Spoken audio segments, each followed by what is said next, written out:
Umat Islam juga akan diuji dengan 5 perkara, iaitu saudara seagama akan sentiasa dengki terhadapnya. 1. 5 perkara akan diuji. Saudara seagama akan sentiasa dengki terhadapnya. Munafik yang sentiasa membencinya. Orang kafir yang sentiasa memeranginya. Syaitan yang sentiasa berusaha menyesatkannya. Dan bisikan hawa nafsu yang sentiasa menggoncang keimanannya.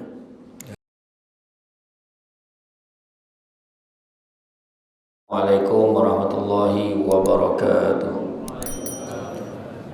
Alhamdulillahillazi arsala rasulahu bil huda wa dinil haqqi liyuzhirahu ala dini kullihi walau karihal kafirun walau karihal musyrikun walau karihal muslimun. Subhanaka la ilma lana illa ma 'allamtana innaka antal alimul hakim. Rabbi syrah li sadri wa yassir li amri wa hlul 'uqdatam min lisani yafqahu qawli. Alhamdulillah, syukur kepada Allah Subhanahu wa taala kerana dengan limpah dan izinnya dapat kita bersama-sama pada malam ini di dalam majlis ilmu yang mana Nabi sebut barang siapa yang mengikuti jalan-jalan ke majlis ilmu maka Allah akan anugerahkan kepadanya jalan-jalan ke syurga. Amin. Amin. Mudah-mudahan kan. Kan senang nak datang hujan lobek pula kan. Alhamdulillah. Dan mudah-mudahan dapat kita taman syurga tu kan. Ada orang nak datang-datang tak dapat. Ada orang dah lama tunggu kat keratung ni dapat jumpa kan. Alhamdulillah. Dan begitu juga terima kasih banyak kepada Tuan Imam, Tuan Pengurusi Masjid, barisan imam, jawatankuasa masjid yang menggerakkan aktiviti program majlis ilmu dan juga tercetusnya program menjemput saya pada malam ini. Terima kasih banyak. Saya daripada Rompin datang kemari. Yang ini balik ke Rompin balik kita dalam program DTB Al-Hijrah. Ada program terbaru, program My House, iaitu kita repair, menambah baik rumah-rumah asnaf. Ada 13 rumah yang dah terpilih seluruh Malaysia. Jadi akan ada 13 episod. Kita mula di Negeri Sembilan ada 3 rumah. Kemudian sambung di Pontian Johor 2 rumah.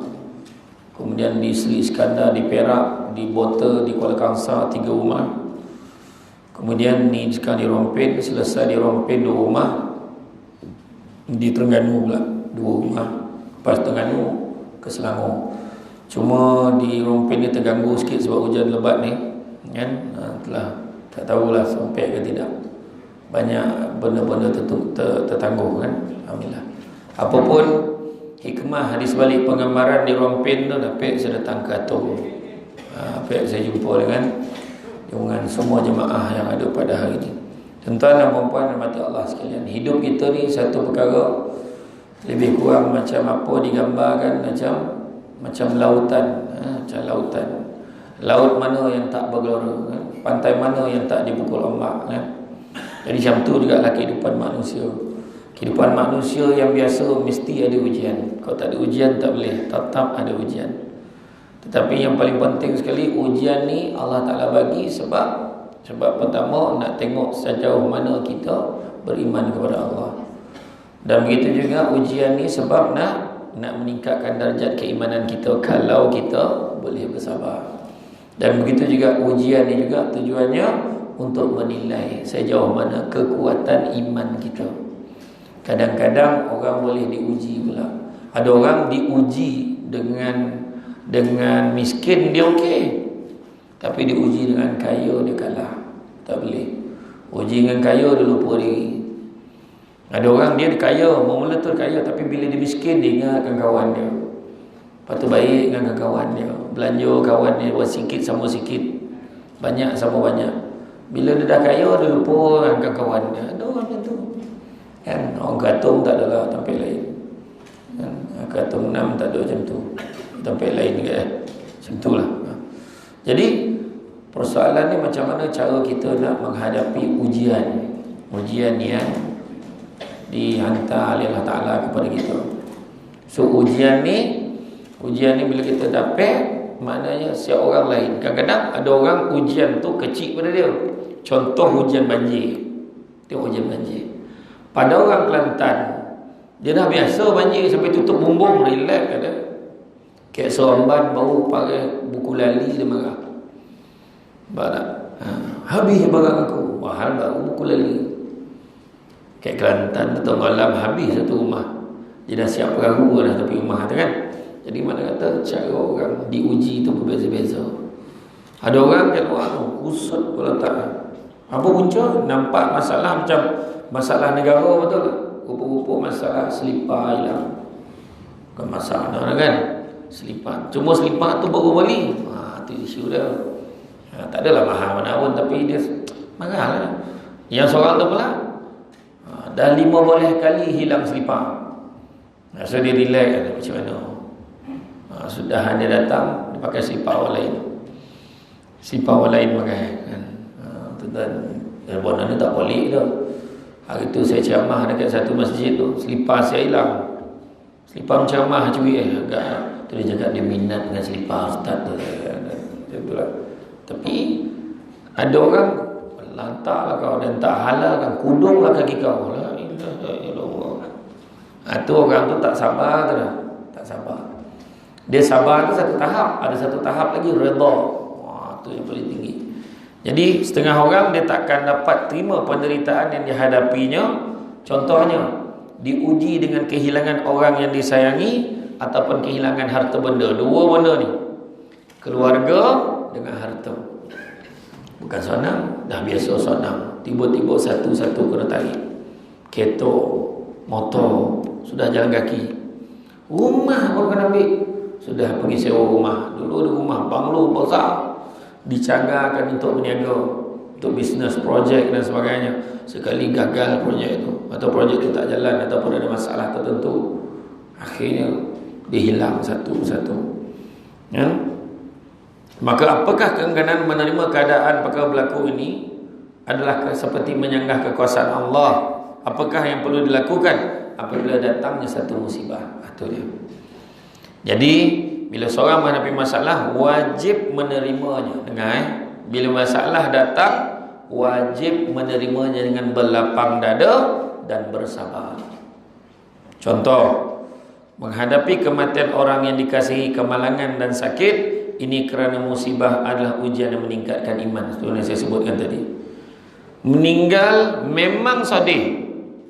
Tak adalah so kita tergolak ada orang meninggal tu. Sedih memang sedih. Tapi dengan keadaan kita tidak sampai ke tahap meratap, melulung, meraung macam setengah kaum. Saya tak payah sebut.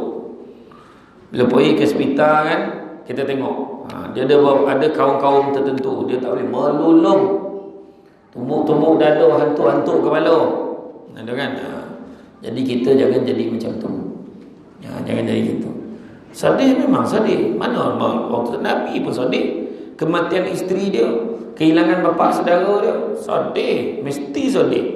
Manusia normal sedih, tapi kawan ya.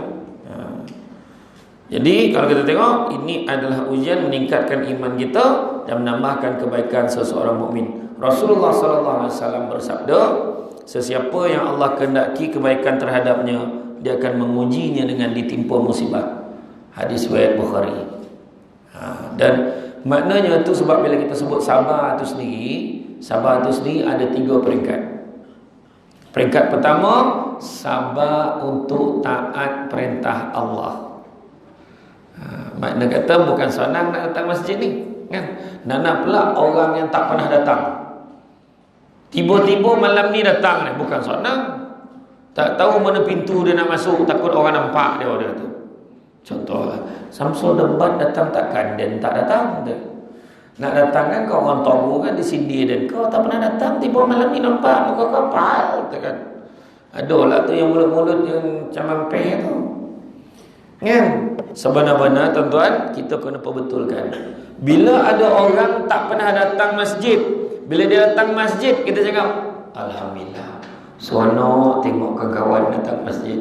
Kau jangan malam ni datang. Datanglah lagi tahu. Seronok tengok kawan-kawan kita meramaikan masjid. Macam tu cakap. Ini nikah pahal tiba-tiba datang. Wah, dia pula tanya. Dia lupa pula ni rumah Allah. Ingat rumah kau macam tu kan. Kau ingat kau dah berjemaah dekat sini dalam 10 tahun, kau boleh sound orang macam tu? Jangan. Kan? Seronok kita tengok berjemaah seberamai-ramai kan. Jangan kita sound sini pula.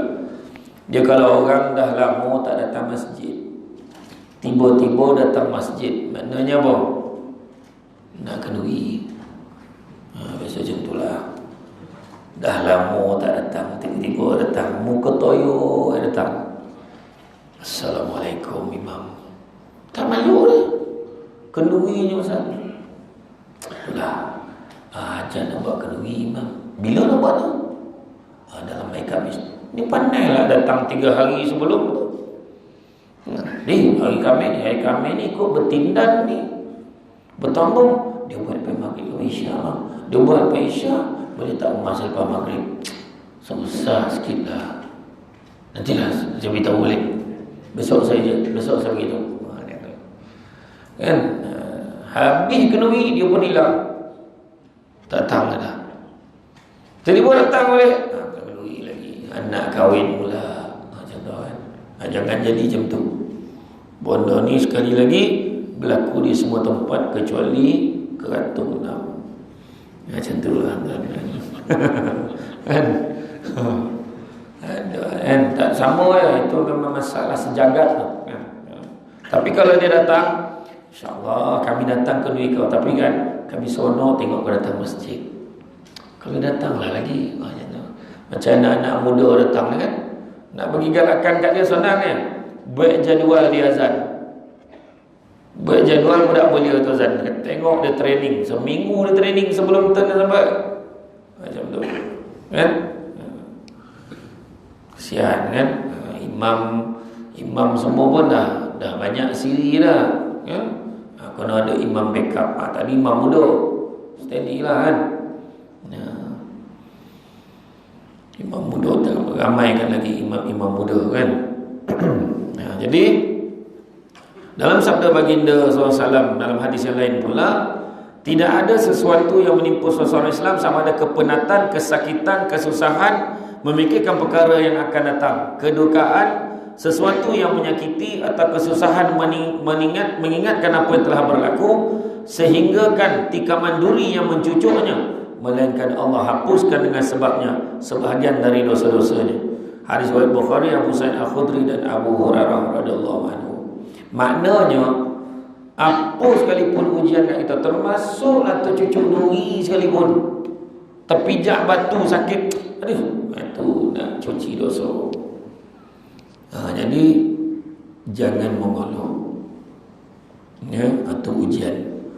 Saya sebut tadi 3 jenis sabar. Pertama, bersabar untuk taat perintah Allah, bukan senang. Allahu Akbar tak datang. Tadi saya dengar tadi jelas bunyi speaker di serata Alda Keratung ni jelas. Jadi mana tak ada yang pakak ada. Buat-buat pakak ada. Relax ada. Waktu azan tu dia lalu depan masjid, relax, dia tak rasa apa. Mana tu bapak pakak ada. Ya kan? Pakak badak ke, pakak gajah, kau tak tahulah. Tapi usah pakak kan. Apa itu orang suruh orang masjid berselisih orang masjid, siapa nak tim? Jalan tu. Tak ada dia nak masuk simpang ke masjid kan? Contoh sama untuk tak perintah Allah. Dalam kitab Mukasyafatul Qulub dari Imam Al-Ghazali menggambarkan sabar untuk taat perintah Allah dapat 300 tingkatan darjat pahala. Kena letak belah kanan tuan-tuan air ni. Takut kan tersamsul dan minum tangan kiri. Termasuk adab bercakap kan. Okey. Tu taat dapat 300 tingkatan darjat pahala. Itu sebab bukan semua orang boleh. Allahu Akbar. Dah maghrib lah. Tuan masuk bilik air, dia ambil uduk, dia dah ready nak sembahyang lah. Tapi Allahu Akbar. Ni sembahyang macam mana? Drama ni belum iklan lagi tu. Drama aku 7. Cinta sekali lagi. Dah habis belum cerita tu? Dah habis belum? Dah habis dah. Mana tengoklah. Kan payah mana dapat jawapan kan? Tengok drama aku 7. Tidur kata kan. Ataupun tengah tengok bola kan. Allah, Aduh, sadap lah. Wahal sekarang teknologi bukan main ni dah. Boleh pause, berhenti je. Tak ada dah. Itu lagi utama daripada Allahu Akbar, Allah Maha Besar, Allah Maha Besar. Apa yang kau buat tu? Tengok TV, mana TV lagi besar daripada Allah. Kau main bola lagi besar daripada Allah. Ya, Pak. Semua faham tu. Betul. Allahu Akbar, Allahu Akbar. 2 kali sebut. First round, second round. Tak sampai saja ni dah. Asyhadu an la ilaha illallah. Aku dia saksi, tak ada Tuhan yang disembah melainkan Allah. Main takraw, pak lipat, nyombah net. Tak nyembah Allah ni. Yang main bola, last goal ke? Zab goal, isyak dah. Ambil betul gol. Contoh kan. Itu sebabnya lepas tu dah habis syahadu anna Muhammadar Rasulullah.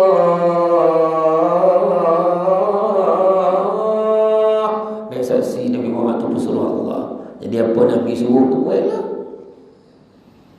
Betul? Hayya 'ala salat.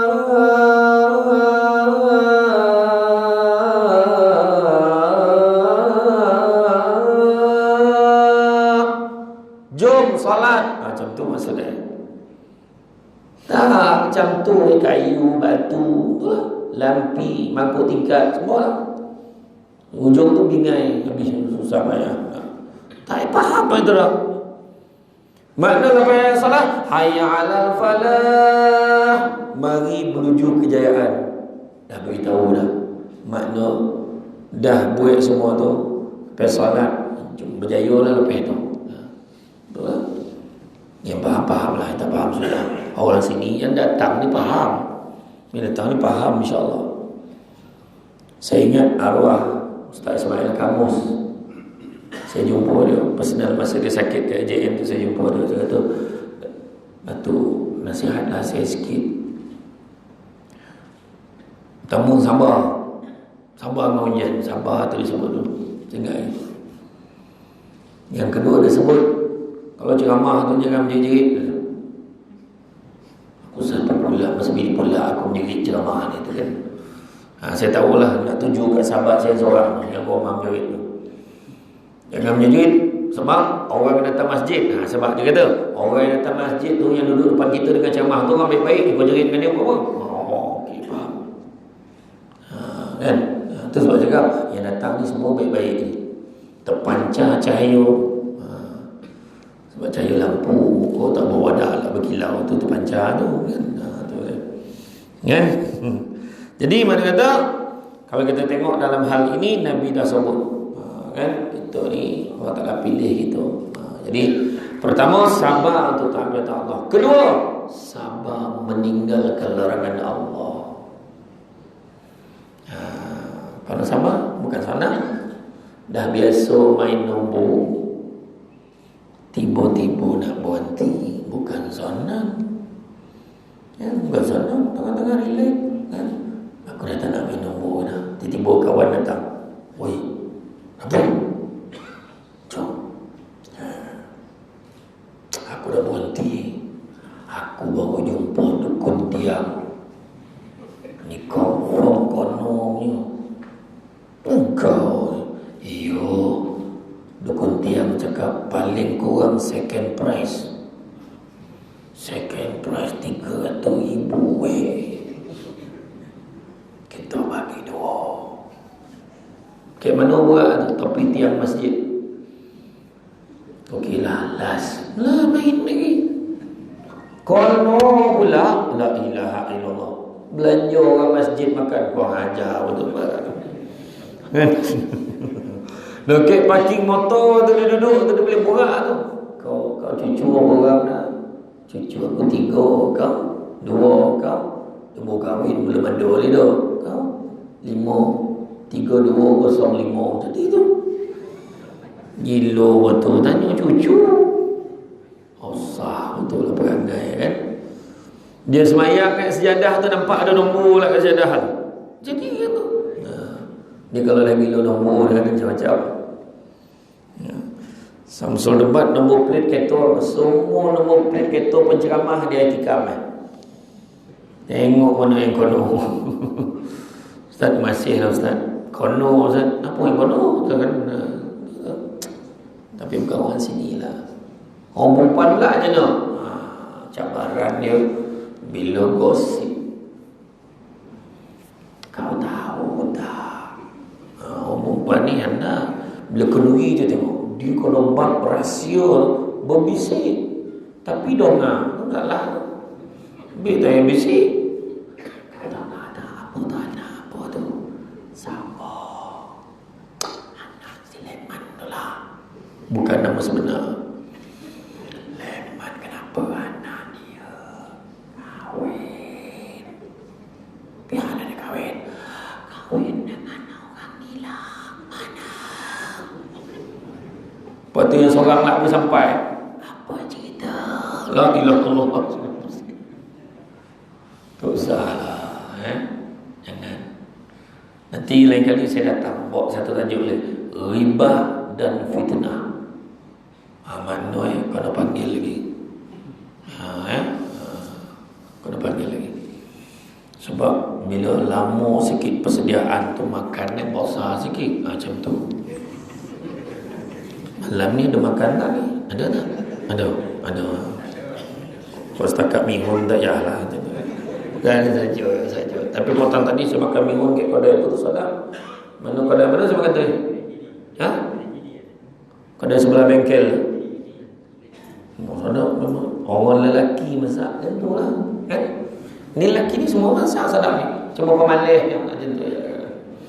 Kan? Tapi waktu saya bila bawa tajuk ni kan bab lelaki masak ni, ramai lelaki marah. Sebab apa? Kalau ikut Nabi lah, tanggungjawab orang perempuan beranak layan suami. Tu saja. Membesarkan anak, masak, makan, komeh rumah, komeh dapur, apa semua kerja orang lelaki. Maka jadi tak ada yang mesej, Ustaz, sila bagi pencerahan. Kenapa pula? Sekarang memang lelaki takkan boleh buat benda tu. Oh maknanya kau ni Nabi beritahu ni.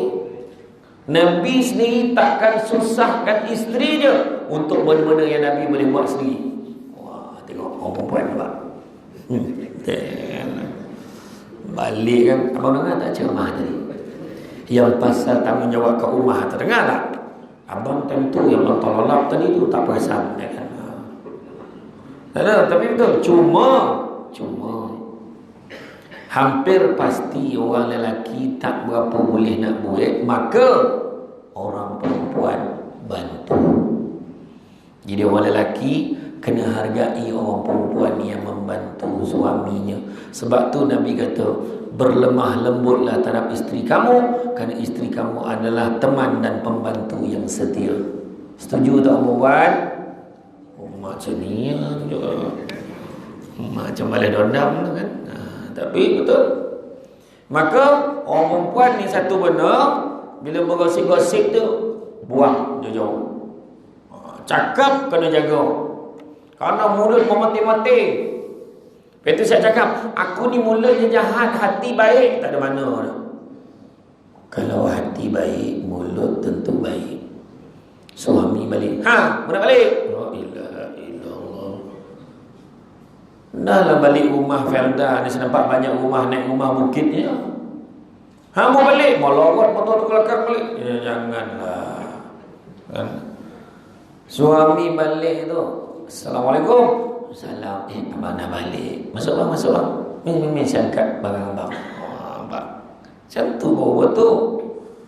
Saya tengok muka lelaki yang datang awal masjid, muka manung sebelum semayang tu, ada harapan kalau marah dengan bini tu. Tu tak, bukan sangka buruk lah, tapi harap orang perempuan penilaian baik-baik suami tau. Oh, perempuan senang masuk syurga, taat perintah suami. InsyaAllah mudah. Cakap dia elok, abang dah makan belum? Macam tu tanya. Tadi abang dah makan aja. Oh ya ke?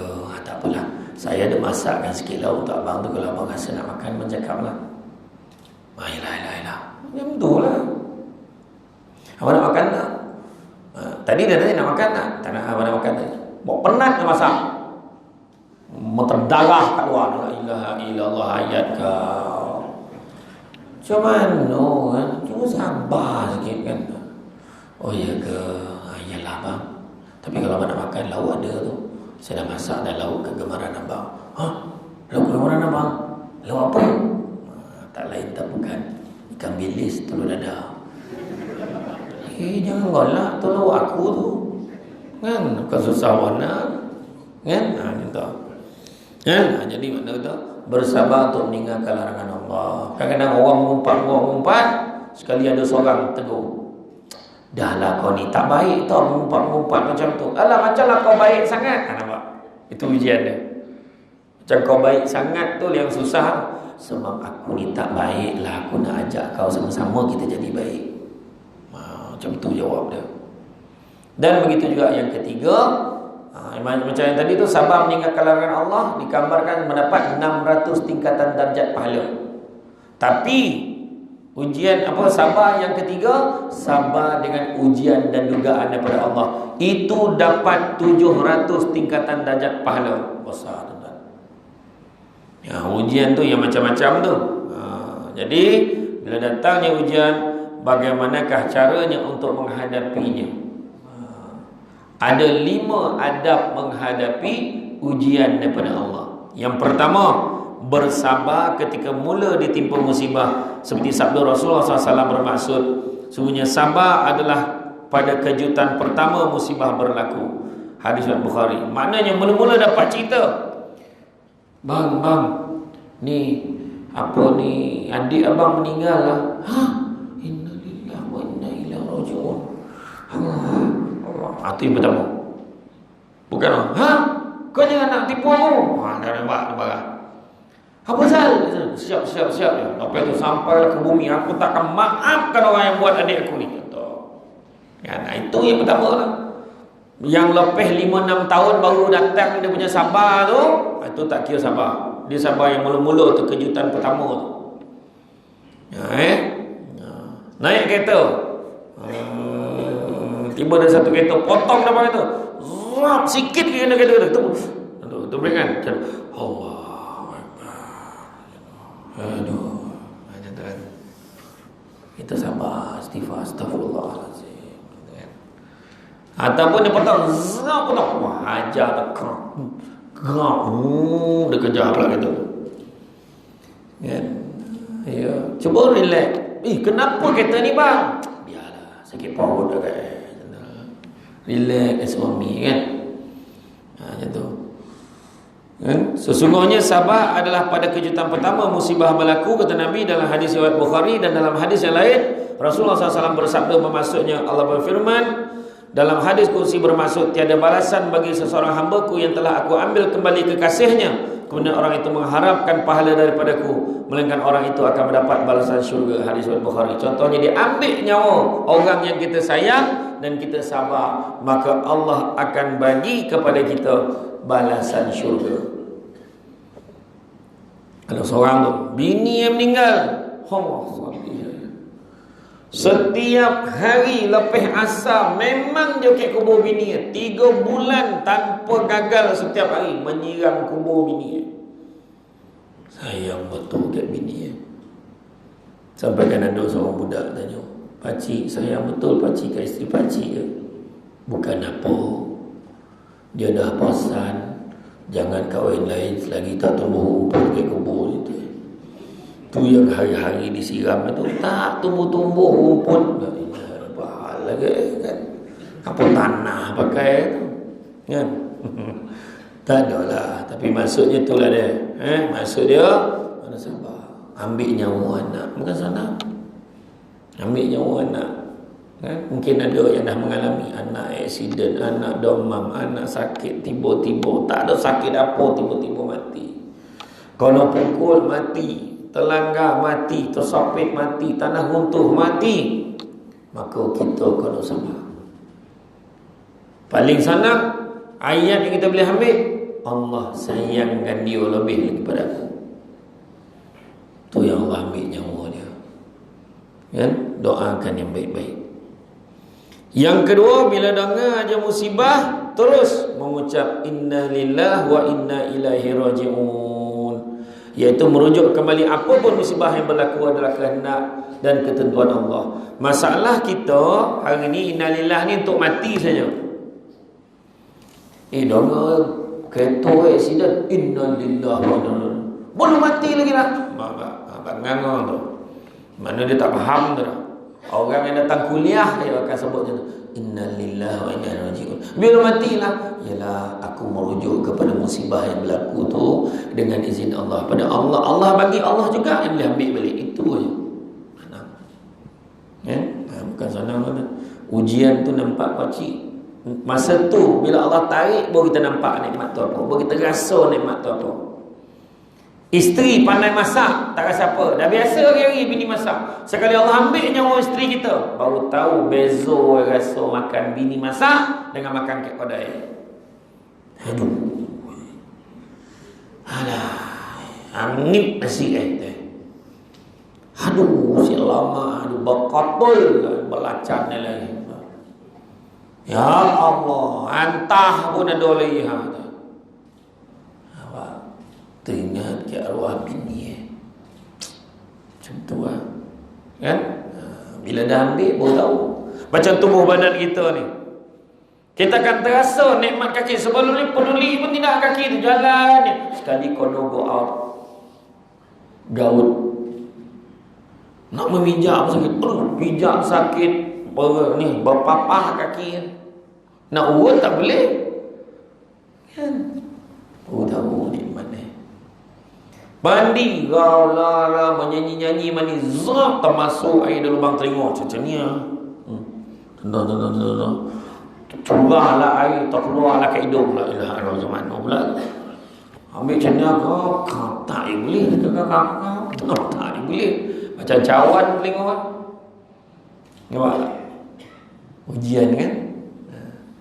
Contoh malam ni tidur, Allah tarik nikmat sikitnya, Allah bagi sebelah hidung kita tersombek jam-jam tidur. Allah payahlah hidung ni. Bini sebelah, abang ni marah siapa? Allah Ta'ala bagi sakit ni, tahu tak? Inna lillahi wa inna ilaihi raji'un. Tahu dia ingat. Macam tu lah. Ada seorang saudara saya, dia berhenti kereta, berhenti motor, dia nak tolong orang aksiden. Dia kena langgar, waktu nak tolong. Dan bila dia kena langgar, dia lagi teruk lah pada orang yang aksiden tu. Dia tak sadar 3 bulan.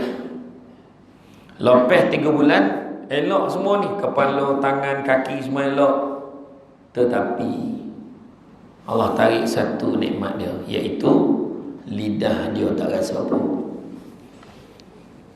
Cuba kalau kita lidah tak rasa apa, macam mana? Makan rasa masam, masin, manis, sama. Macam biawak lah. Saya pun tak pernah lah tanya biawak tu dia pernah ada rasa ke tak. Tapi kat macam tu lah. Menalan tu masuk kan, cola sawah tu bukan yang kira rasa tak rasa lah. Tolang masuk. Mula-mula saudara saya tu makan, dia buang ke pinggan tu, nangis ni, tak ada rasa. Sekarang kita komplain, kurang manis, kurang masin kan? Apa orang tawa ni kan? Tapi bila Allah tarik ke ujung lidah, nikmat tu habis. Nampak jaga. Tapi ada juga Nabi pesan, kalau kamu ditimpa sakit, usahlah segera meminta sembuh. Nabi kata. Kenapa pula? Contoh bila demam. Bila demam, Allah tarik selera makan, Allah tarik kesegaran badan, dan Allah tarik dosa-dosa kita. Tapi bila kita sembuh, Allah kembalikan selera makan, Allah kembalikan kesegaran badan, tapi Allah tak kembalikan dosa-dosa kita. Macam itulah sayang Allah kayak kita. Jadi jangan minta segera sembuh, tak ada kan, termasuk yang bercakap ni. Dan domam tentu nak orang baik kan. Kita tak setahap itulah. Tengok Nabi Ayub. Nabi Ayub diuji macam mana? Nabi Ayub diuji penyakit kulit habis satu badan ni.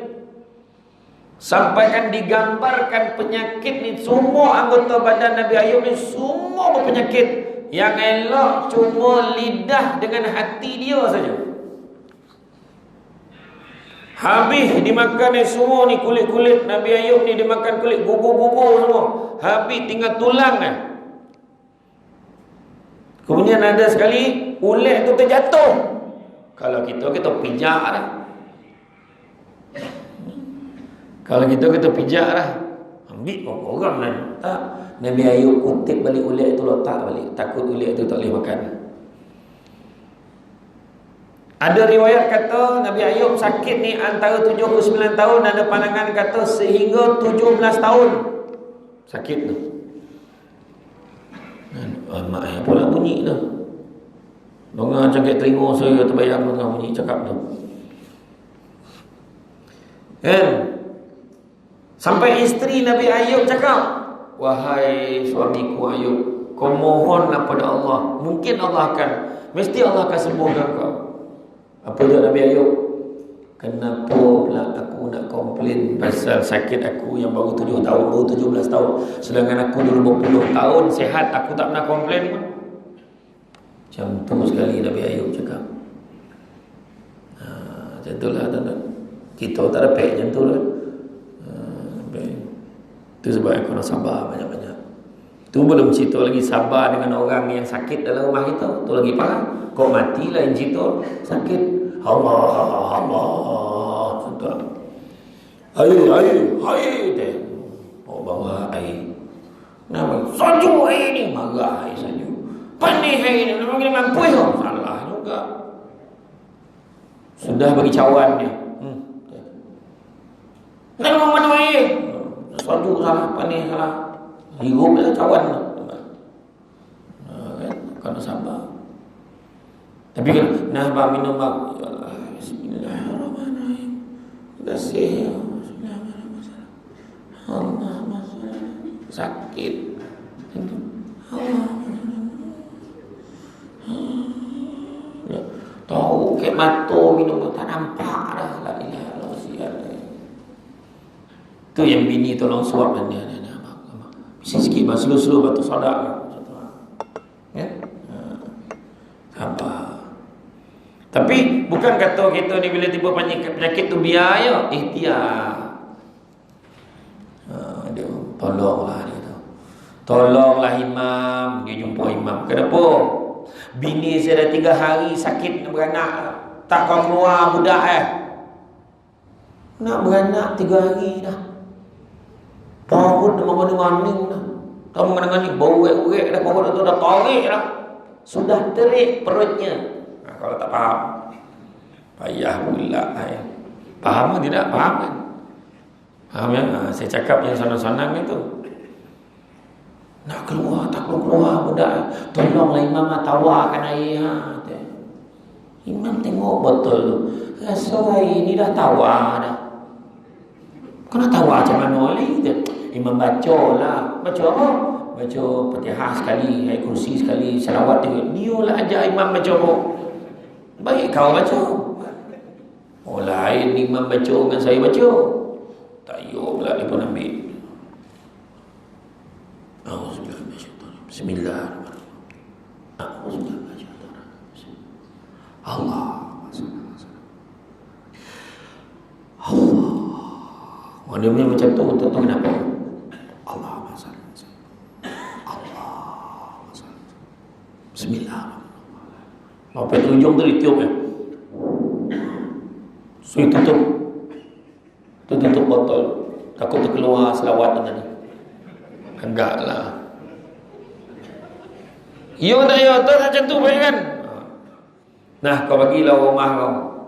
Sampai abang sakit bang. Nah, imam dah tawarkan dah air ni. Kau minum. Kalau tak mak dia tu.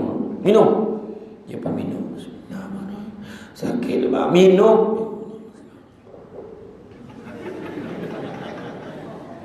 Ni contoh, bukan nak minum benar tau. Ni contoh. Dia minum beranak. Besok beratur panjang depan imam, semua bawa botol. Bawa botol air.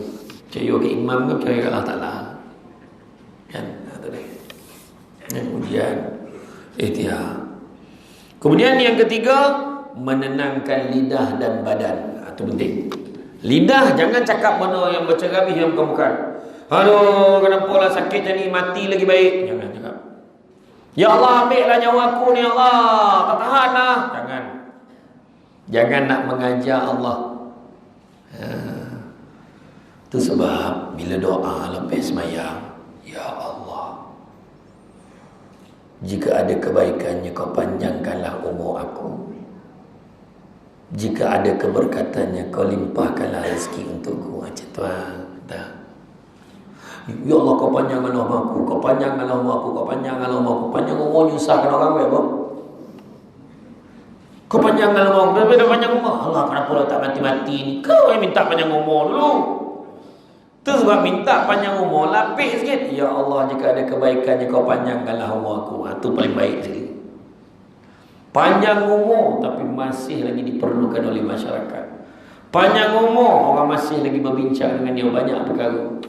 Panjang umur masih lagi dia paling nombor satu lagi. Nombor satu paling pandai masak nasi minyak dalam kedui kahwin. Betul tak? Bukan semua orang boleh bisik nasi minyak ni. Bagi orang lain tak apa rasa. Tak sedap. Haji tu tak sedap. Tak apa. Ya, kan? Itu dia. Nak umur. Kita berkajian orang Malaysia ni umur rata 60 tahun. Kalau 70 tahun bonus, 80 tahun ekstra, 90 tahun gegar vaganza. Jangan cita-cita 100 tahun. Lupa mana. Ada ke yang cacah 100 tahun kat Felda? Kalau betul ada 100 tahun, dia naik kat simpang Felda. Manusia tertua dalam Felda Keratung 6. Kat simpang macam tu. Korek. Kalau 120, wah anda dah. Tapi masa tu dah tak rupa orang lah. Assalamualaikum. Itu apa hal pula tu? Dia semayang main bantai lah. Dia dah tak berapa ingat mana nak semayang kan. Itu sebab orang yang nyanyuk, yang dah tak sedar, akan mengalir pahala macam mana dia masa sedar kalau masa tu dia baik-baik. Contoh, dia dah biasa pukul 9 ni dia semain duha. Contoh, 9 memang dia semain sunat duha. Setiap hari dia tak tinggal. Walaupun dia nyanyuk, dia tetap dapat pahala duha tu. Seolah-olah dia buat walaupun dia dah tak ingat. Itu penting tu. Buat amalan yang baik-baik kan. Pukul 9 ni main game. Itu tak ada lagi orang. Jadi itulah kena ingat kita Lidah kita satu, badan kita. Kalau badan biarlah inilah matilah kan. Jangan rosakkan badan kita lagi. Jangan. Umat Islam tidak dibenarkan melampau dalam menzahirkan kesedihan ketika ditimpa sebarang musibah. Dikhawatiri mendatangkan perasaan tidak puas hati dengan ketentuan Allah. Itu dia. Jangan. Yang keempat, cendekiawan Islam dan orang bertakwa berusaha menyembunyikan musibah. Maknanya kalau dia boleh suruh, dia tak nak cerita dengan orang. Sakit dia kadang-kadang dia tak nak cerita, tapi orang lain tahu. Ini heboh, tak ada kau nak tolong saya, matilah. Cuba tengok hari tu masa PKP tu. Berapa ramai orang, Alhamdulillah tak ada kebantuan untuk kami tu kan. Kereta besar, rumah besar, tak gamak tu. Tak ada kebantuan untuk kami. Nak beritahu apa? Ujian coronavirus ni semua orang masuk. Kan? Dan yang kelima, berdoa dan bertawakal kepada Allah Ta'ala. Semoga musibah yang menimpa menjadi titik tolak kepada kita untuk berubah menjadi lebih baik. Rasulullah SAW bersabda, sesungguhnya orang mukmin akan menerima tekanan hidup kerana tidak ada satu bencana sama ada terkena duri atau lebih besar, tidak juga ketakutan, melainkan Allah mengangkat darjatnya satu darjat dan menghapuskan satu kesalahan dengan kesabarannya menghadapi bencana dan kesusahan tersebut. Hadis Al-Hakim. Ujian yang pertama, ujian adalah seiring dengan perjuangannya. Oleh itu tetap memerlukan bekalan iman, sabar dan istiqamah. Iman, sabar, istiqamah. Bukan kita saja kena uji, daripada dulu lagi kena uji. Malahan ada para ulama terdahulu menyatakan kalau 40 hari berturut-turut orang itu tidak diuji oleh Allah, maknanya dia jauh daripada rahmat Allah. Mesti ada ujian. Balik-balik baru perasan 5 biji kereta kat rumah tu, 5 mati rotek serentak. Contoh. Sampai rumah baru perasan nombor plate tak ada. Nombor plate motor tak ada. Ui, mana payah ni? Wah, dah setahun dah tak ada. Dia baru perasan. Tiba-tiba anak sakit. Ujian. Ya. Tiba-tiba duit dalam bank tak ada. Dalam bank tak ada. Mana payah? Diam-diam anak menyembunyikan musibah tu. Anak ambil kad bank kita, dia cucuk salah sampai habis licin. Cik dah tak ada. Kita confident, jom aku belanja, cucuk zam 500. Baki tidak mencukupi. Sampai 100 tak cukup. Cek baki dulu. Rupa RM30 tinggal. Kan? Ujian. Balik rumah bini tak masak, ujian lah. Ingat apa makan kat luar, besok makan kat luar. Soalnya macam mana lapar lah malam ni. Kan? Bini dah bosan, beli kuih, balik dah masak air zam, laki balik belenggang. Mana kuih? Kuih apa? Abang ni janji kuih. Ujian macam mana? Pokak untuk ni abang cakap, lah abang lupa ke? Ya Allah, minta maaf abang, minta maaf lah. Tak apa, tunggu dulu. Air tu panas balik, abang pergi beli jap. Kuih kegemaran kita, lambang cinta kita. Oh my, kuih yang menjadi lambang cinta dia tu. Kuih apa? Tunggu kata. Dia balik rupa kuih yang menjadi lambang cinta dia. Kuih apa? Kuih cakui. Kuih cakui je. Apalah lambang cinta? Aku tak nampak. Melakap kuih tu. Melakap tu lambang cinta lah tu kan. Jadilah cocah lah dengan sambal sodap lah kan. Contoh lah. Kemudian ujian dijadikan untuk ukur keimanan seseorang. Betul lah. Macam mana seseorang tu, bagaimana kamu mengaku bahawa kamu beriman sedangkan kamu belum diuji oleh Allah Ta'ala. Kan? Kalau uji dulu baru tahu. Nabi dulu kono lagi tahu tuan. Kalau setakat kita kono kutuk kita dah tak tahan, Nabi kono lagi tahu. Kita kono kutuk, dia tu tak boleh pakai. Tak puas hati. Nabi kono lagi macam-macam. Sosek lah, apalah, tak betul lah, itulah. Celakalah kaum Muhammad.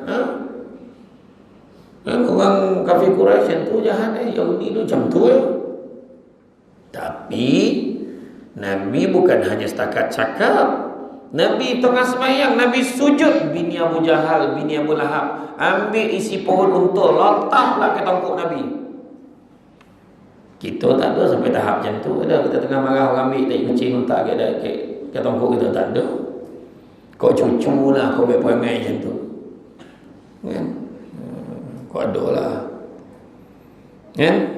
Kemudian umat Islam juga akan diuji dengan 5 perkara, iaitu saudara seagama akan sentiasa dengki terhadapnya. 1. 5 perkara akan diuji. Saudara seagama akan sentiasa dengki terhadapnya. Munafik yang sentiasa membencinya. Orang kafir yang sentiasa memeranginya.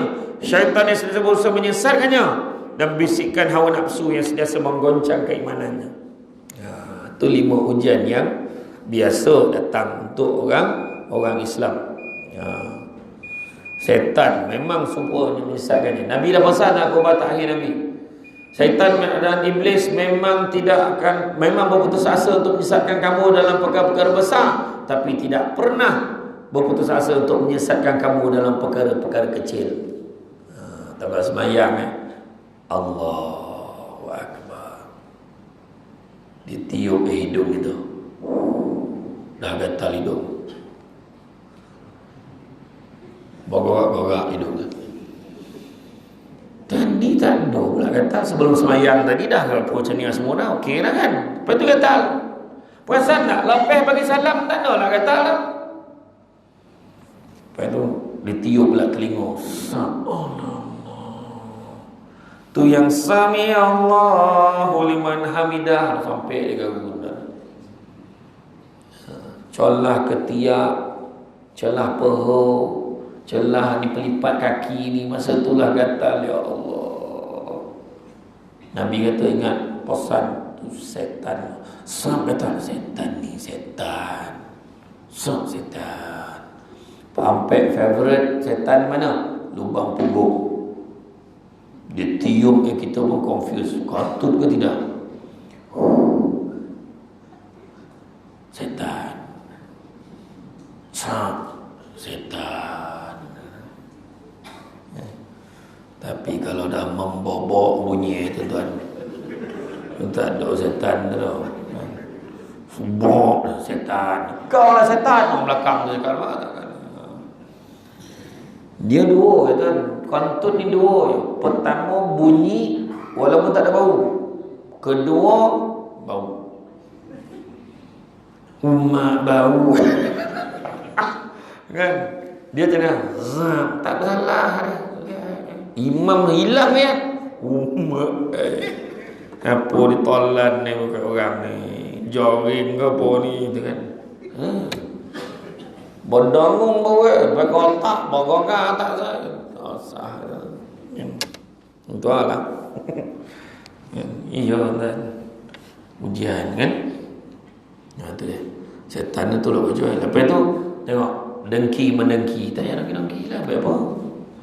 Dengki, kata Nabi hasad. Bahasa Arab hasad. Bahasa Melayu dengki. Punya tahu pakai Malaysia ni dua-dua pakai. Hasad dengki dia.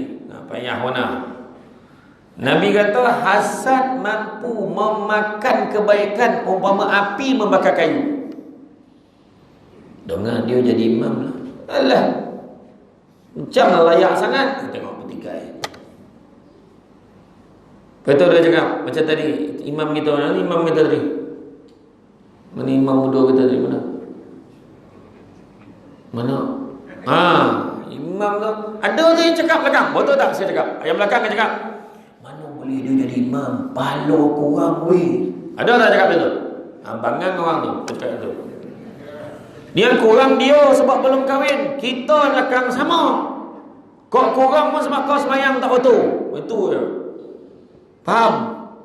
Perpetikai. Tak boleh bagi dia jadi imam tarawih weh. Tak. Ada sekali tu sekali tu saya semayang kat Masjid Ampang. Masjid Ampang. Tengok imam tu baca sadap betul. Allah, mengeletek-geletek je. Dia sadap dia baca dak tu. Ingat kan imam nombor 5. Rupa anak AJK Masjid. Ada ni pun anak AJK Masjid ni. Ya Ya ke tidak? Kau anak siapa? Anak Ustaz Sukri. Mak import malam ni. Kan? Bukan Palung sinilah. Palung lah. Keratung lah kita Palung nak sebut. Ingat mana ke Palung? Dah lama mana tak balik kampung kan. Tu dia. Kan? Jadi bila dengar imam tu sadar baca, saya pun tanya budak tu. Apa tu? Nak tak kalau saya ajak jadi imam tarawih kat kampung mak saya? InsyaAllah dia tu. Nanti ambil nombor telefon mak saya. Mak dia uruskan jadual dia, bawa dia sana kemari. Bawa lah dekat kampung mak saya. Masa kebetulan saya ada 4 kali kena jadi imam kat kampung kan, sibuk kan, 4 kali ada dapat. Malam dan satu malam tu saya bagi budak tu. Budak tu hafiz Quran kan. Dia baca, tapi dia baca pendek. Pertama kali orang kampung saya komplain, pendek sangat baca tu. Tak boleh. Nampak? Lepas tu rupa-rupanya budak tu setiap tahun dipanggil menjadi imam tarawih di Istana Negara. Umur dia 16 tahun.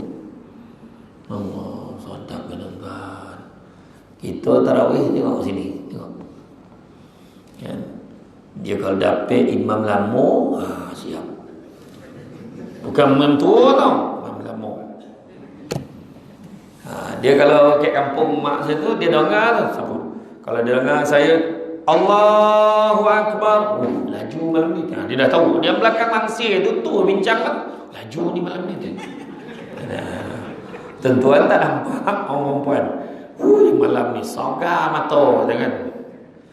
Kalau Allahu Akbar, abalo malam ni tu. Abalo lah. Lambik lah kita balik. Tak, sembahyang tarawih ni kalau sabar. Tak boleh nak copek kan? Iya, tapi lantang. Ya imam bodoh semua tak nak ke depan. Imam ni lama tak nak ke depan. Oh, sabar mansah. Apa ni? Cakap pun tak jelas mana dah. Bismillahirrahmanirrahim. Alhamdulillahi Rabbil Alamin.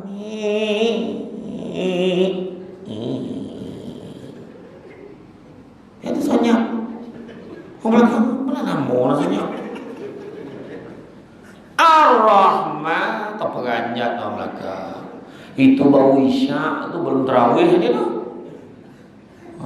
Kan? Itu sebab anak-anak muda tu kena ke depan. Iya. Orang ni tak tahu pun masalah. Lambik marah, copek marah. Dia kalau Bismillahirrahmanirrahim. Alhamdulillahirabbil alamin arrahmanirrahim maliki yaumiddin. Iyyaka na'budu wa iyyaka nasta'in ihdinas siratal mustaqim siratal ladzina an'amta 'alaihim ghairil maghdubi 'alaihim waladdallin. Senyum amin. Dia suka imam macam tu. Bismillahirrahmanirrahim. Alif lam mim. Allahu Akbar. Mak bagus imam ni. Ini imam yang kita cari.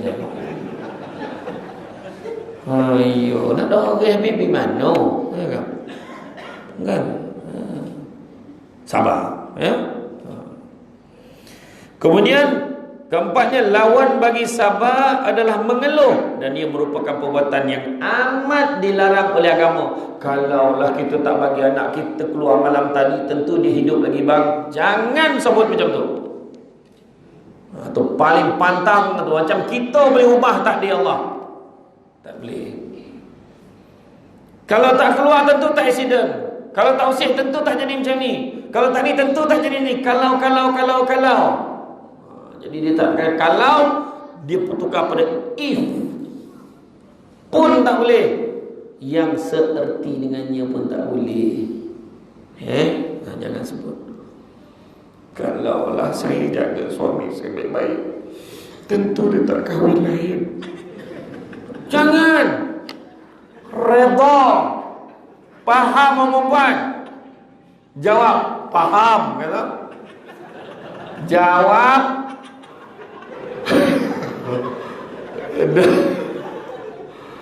dah macam tu. Tak, bukan sebab puan-puan tak baik dia kahwin, dia yang datang. Betul tak? Betul ke tidak?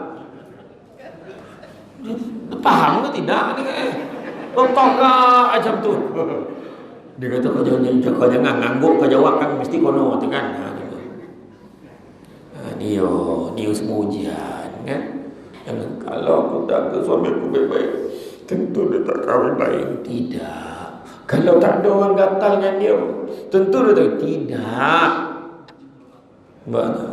Sebab kalau dia ni tentu dia tak kahwin, kalau dia ni tentu dia kahwin. Bukan. Kan? Itu sebab kena belajar semuanya kerana Allah.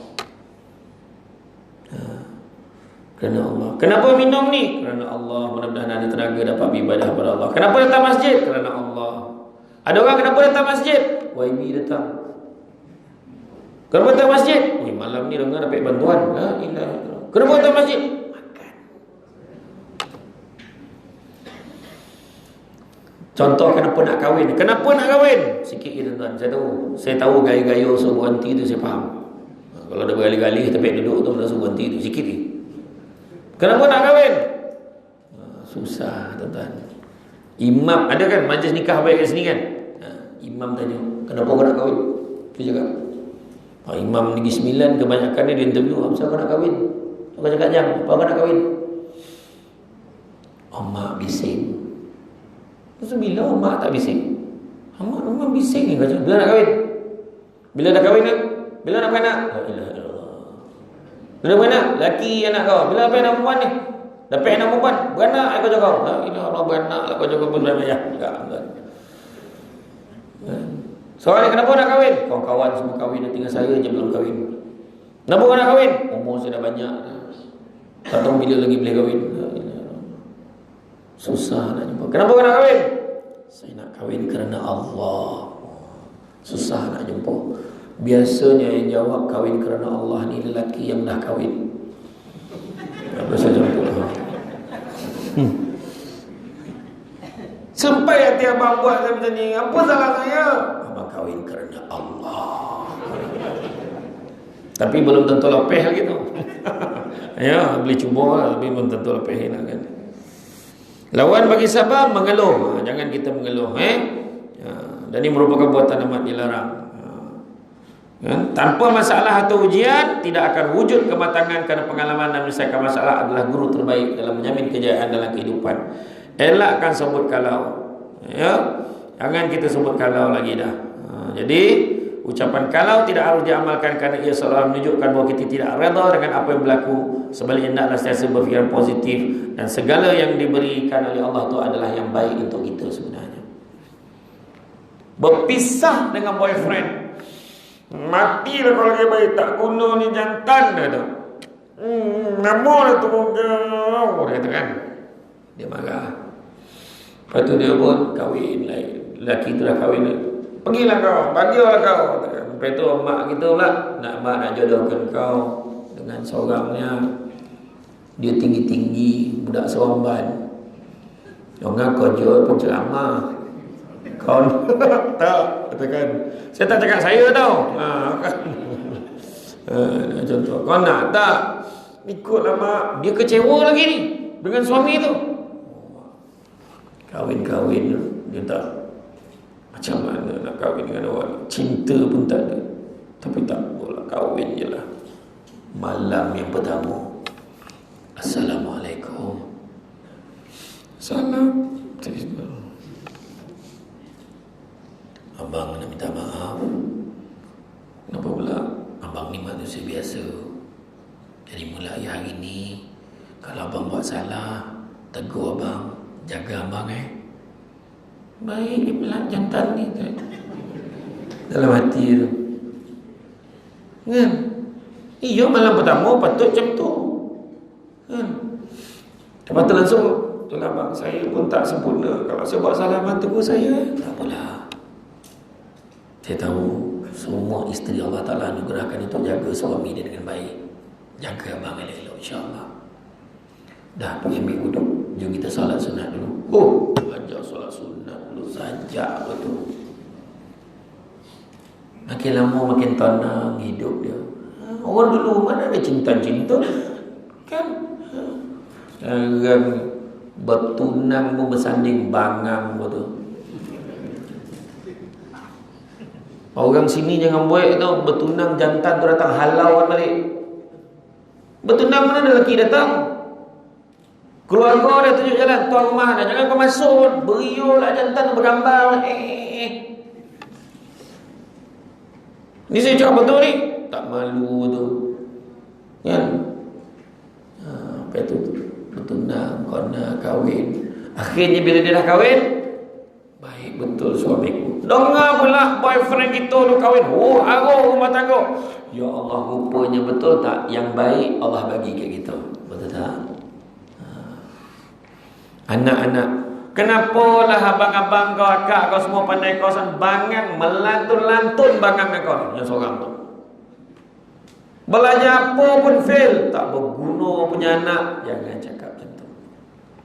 Rupa-rupa kita dah terlantar ke rumah. dah sakit laki bini terbaring. Anak tu yang lapkan, ambil kain lapkan mak ayah. Mak nak makan apa? Mak cakap lah, niti saya betul mak. Dulu mak kutuk kau macam-macam. Tak aku kau jaga mak. Tak apalah mak. Dah lah tu, mak nak makan apa?